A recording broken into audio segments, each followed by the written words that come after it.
एक दिवस जरी घरातून बाहेर जायचं म्हणलं ना, की इतक्या साऱ्या जबाबदाऱ्या असतात, की बस 1 दिवस जा, नाहीतर 10 दिवस जा. कामच ही सगळी करावीच लागतात. सगळ्यात पहिली तर बाहेर काही कपडे ठेवावे लागत नाही, कारण उडून जाण्याची शक्यता असते आणि 1 दिवसासाठी पण बॅग पॅक करावीच लागते. नंतर घरात राहिलेली सगळी खरकटी भांडी घासून, धुवून, पुसून सगळं ओटा स्वच्छ करावं लागतात आणि मेन म्हणजे नळ ओपन राहिले नाही पाहिजेत. मागच्या वेळेस आम्ही गावाला गेलो आणि एक नळ चालू राहिला होता, तर खूप बोलणे खावी लागले होते. नंतर खिडक्या बंद करून घेतल्या आणि नंतर गॅस सिलेंडर मेन महत्त्वाचं आहे. नंतर सगळे लाईटचे स्विच ऑफ करून घेतले आणि दरवाजेही सगळे पॅक करून घेतले. कारण की वाऱ्याने हे सारखे खूप वाजत असतात.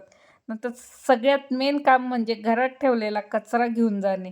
म्हणजे कसं घर एकदम स्वच्छ राहून जातं. शेवटी घराला कुलूप लावलंय की नाही ते चेक करणं आणि शेवटी निघाल्यावर पण शेवटची एक नजर घरावर टाकून सगळी खात्री करून घेतो आणि तुम्ही पण असंच करतात का? नक्की कमेंट करून